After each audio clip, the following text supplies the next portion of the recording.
Welcome to 2016 Presidential Candidate Interviews. Today I'm interviewing Valma Kittington. She's running as a Republican. Hello, Val, and welcome to the interview. Thank you. I'm glad to be here. How are you doing today? I'm doing great. Good. Thank you for participating. Let's give the listeners an opportunity to get to know you. I'm going to ask you some very simple icebreaker type questions. Okay. Describe your family. Well, I never married, so it's pretty quiet and consistent and morally plain. Okay. Describe your employment, your work experience. I've managed a small business. I was the executive director of a nonprofit. I served in the United States military. I worked as a college educator and a business consultant. Okay. What are your hobbies and interests? Well, my hobbies, I play tennis and chess. Okay. Your favorite restaurant to eat out? Ryan Steakhouse. Okay. Do you have a favorite fast food joint? Wendy's and Chick-fil-A. Okay.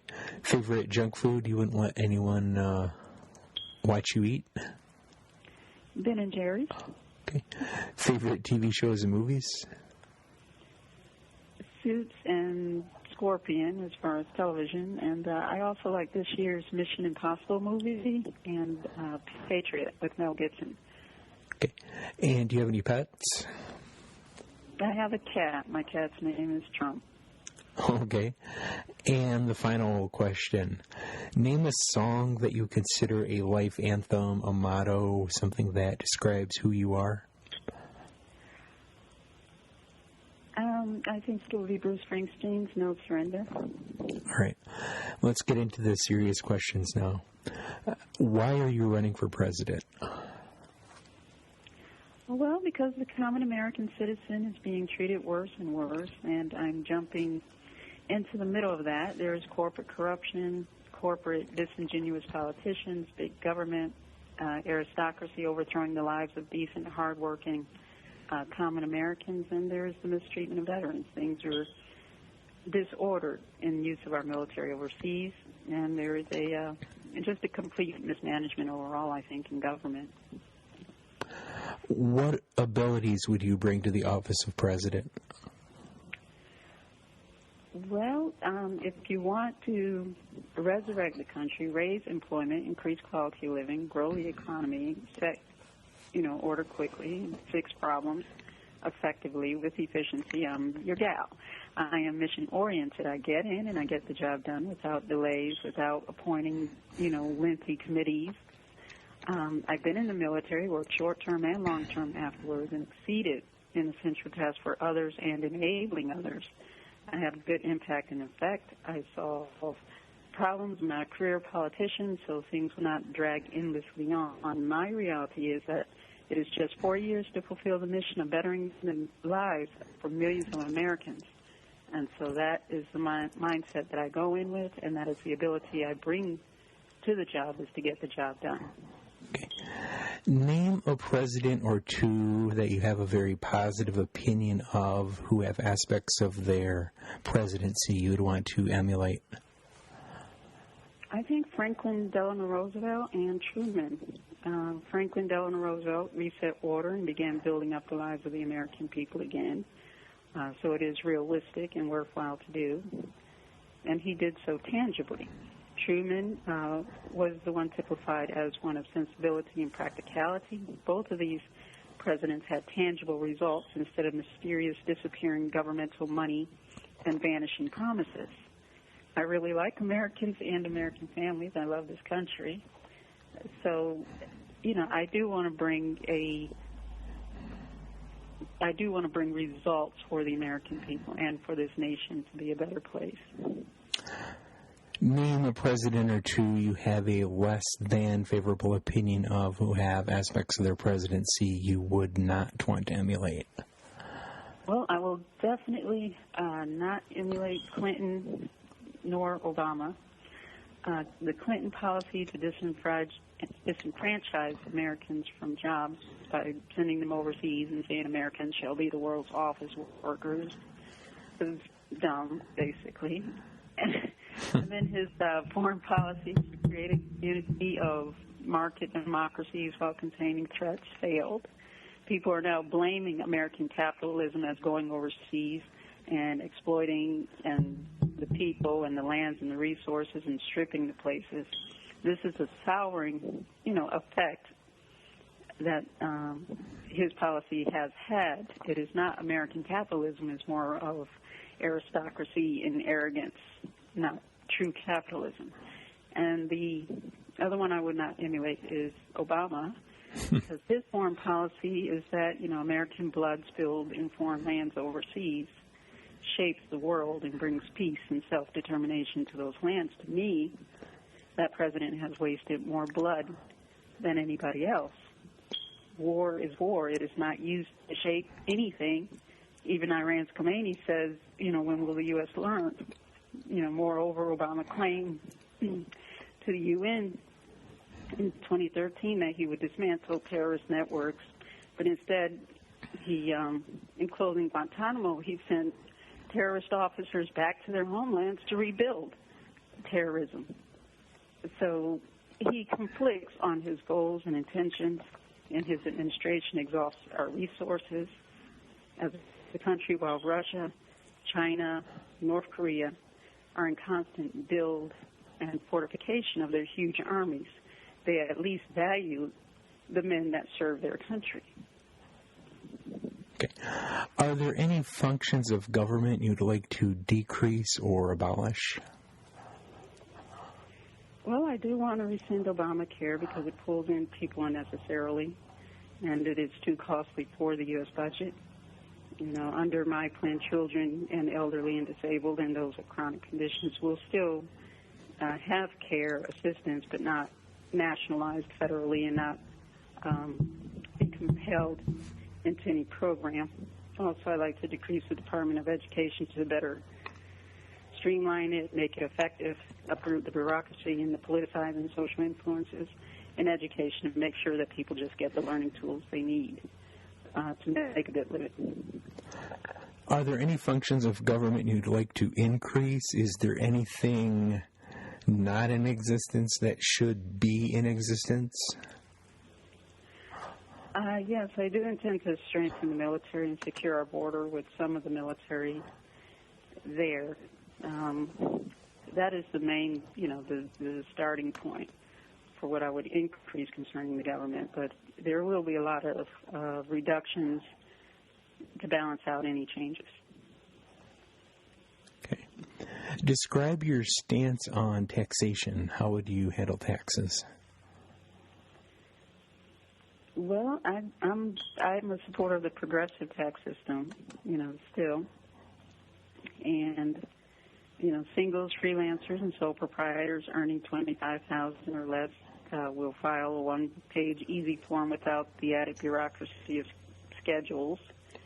They'll just have some extra box to check off. Married couples earning $50,000, and head of households, caregivers earning $40,000 or less will pay 1.5%, so that they're respected in the legislative processes and decisions instead of being reclassified by big business and callous politicians as peasants and slaves and 47% of human lives that don't count in the country. So it's to stop that abuse that is causing things to move more in favor of the aristocracy and big businesses instead of staying in the hands of the people, to control and determine their own lives. I am supportive of higher wages, but not in arbitrarily setting a higher wage, which would harm smaller corporations and force them to fire Americans. But it will be biracial, according to the wins and the successes of business. And also, no companies moving overseas nor holding money overseas nor moving bulk manufacturing overseas will be rewarded. Companies that stay here, maintain a quality work environment, repatriate its income into American banks here on the mainland will reap the benefits of doing so under the Kittington administration. Repatriation will be at a 7% maximum. course, the death tax transfer is eliminated. Hedge fund managers are taxed. And also removal of double taxation for cooperatives, S corps, American family farmers, and American family ranchers. Illegals will not be allowed to collect welfare, which is a misuse of our tax dollar, but instead will pay into the government long term, and an added fine in every paycheck in lieu of jail time if he or she wishes to pursue a path of citizenship. Social Security remains, retirement age at 65. Everyone should pay into it because whether a person amasses wealth or not, either their family, extended family, or generational family may be or could become indigent, addicted to alcohol, disabled, or limited in the support or whatever life disruption there has been. So someone that everyone knows will need Social Security, so everyone will continue to pay in it. That safety net stays, and people earning over $250,000 will also pay into it. What is your perspective, your stance, your approach to the abortion pro-choice issue? I'm unapologetically pro-life. Okay. The baby has his or her own body and life. Pregnancy is temporary, and there are plenty of options afterwards. You answered this sort of earlier. What role should the military play in the world? We are not the world's policemen. I don't think we should be in the middle of foreign civil wars. We should only fight for American interests and our faithful ally, Israel. How would you handle immigration and border security? I would close the borders, and illegals have to return home or pay into the system and an additional fine, no welfare, no free benefits. Cubans are welcome entirely. Migrant workers that have home and family in Mexico and address in Mexico that want to come up according to the seasons and work on American farms may do so, or domestic workers as well. But, as long as after the season they return back home to take care of their family in Mexico. So I think it pretty well evens out. All right. How do you perceive the issues of race and discrimination in our country, and do we still face challenges? Well, race and discrimination is at a boiling point, and part of my mission is to go in and balance the system to ease the disparity of life and income inequality. I'm the only candidate that can do that with respects to people on both sides. It's great to think that you're the most important person in the world, but you can't think of everybody else as a crumb. You cannot check it off to the side. It is systematic and needs decent resolution and reasonableness applied. What role should the federal government play in healthcare? Well, the federal government should go back to protecting the consumer and let the free market system take its course. Government should improve regulations that protect consumers and are fair and reasonable towards consumers. Creating a big nationalized plan was unnecessary. If medical companies were dropping people at the point of their need, then it would have been easy to close, to have them shut down, because there are plenty of entrepreneurs that want to build up their medical companies or insurance companies in place of theirs. That's the point of capitalism and free market system. If you don't do it right, there's always a replacement for you. But you do have to follow government rules and regulations and do it properly and not abuse the American consumer. What priority would you give repair of infrastructure, and what role should the federal government have in maintaining infrastructure? Well, anything to infrastructure has to be very well planned and thought through. That is one thing I myself will chart out initially and then invoke a full committee to go full scale. Federal and state government will look into it with the input of residents. as to repairing and improving before grants are applied and assigned.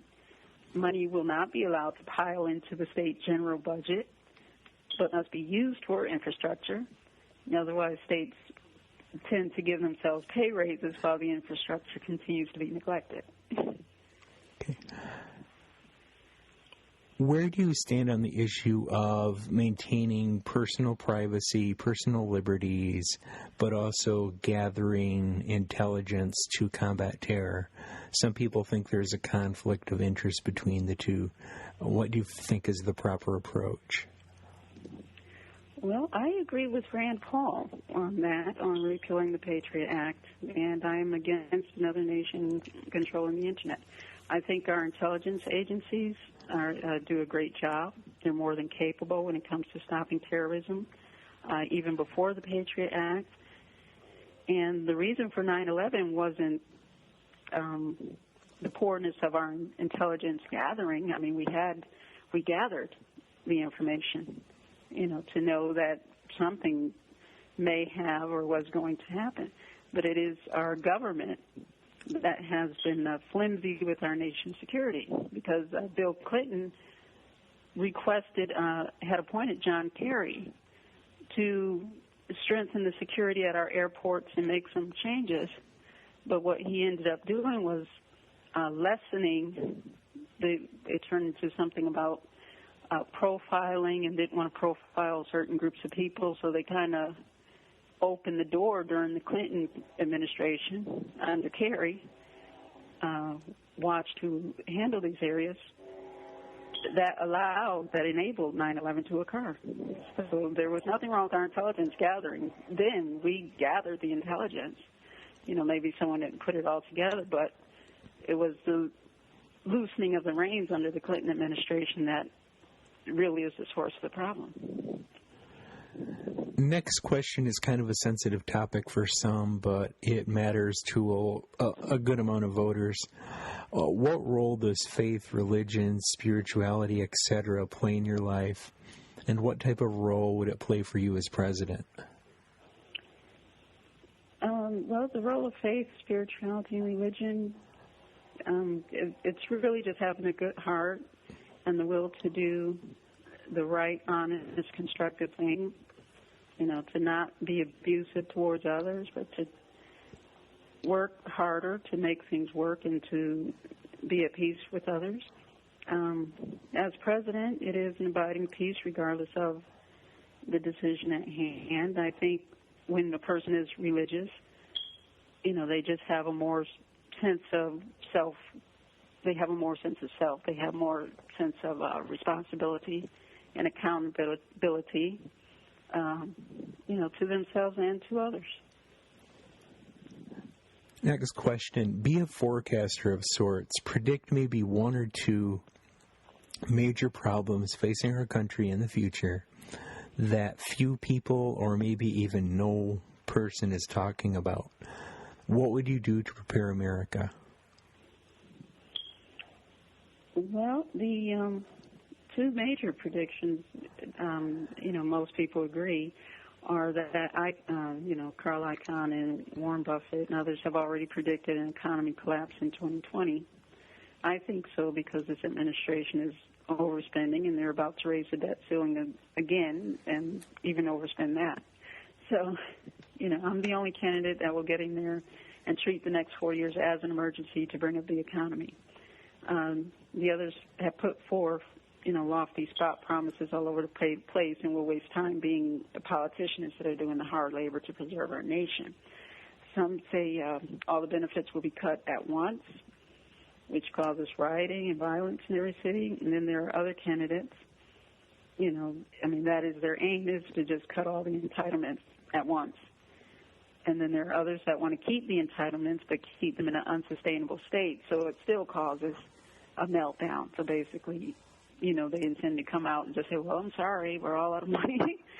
And it still collapses the economy and the lives of other people, and America instantly becomes an unsafe place to exist. So the fact of heading towards an economic collapse in 2020 that will shake up everyone's lives, has been predicted And so that is something that I am definitely prepared to address. Also, the other prediction is World War III. You know, the world is restless. Russia is on the move, and other countries as well. I'm the only Republican candidate that has served in the military. I didn't run from the military, and I don't dishonor the military. I really want to be Commander-in-Chief at this time. Okay. Everybody has things they're good at and things they're not so good at. What are some of your weaknesses, some of the things you're not so good at, and what would you do to compensate for them? My weakness, what is most disadvantageous to me, is that I don't act like an extremist. Okay. I don't cast things completely to one side or another. My talking points aren't just beating off the wall. I take all Americans into consideration, and I care about who gets hurt. Okay. Are there any other issues you would like to discuss that weren't included in the scope of the questions asked?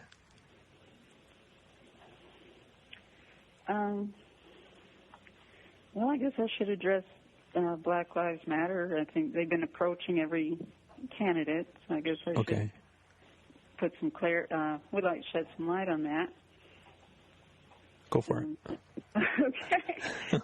Kind of wrote it in a note here. So. Okay, yeah. It says, even in the face of abortion, black-on-black crime and high unemployment doesn't give a right to open season, as if killing a man has no meaning.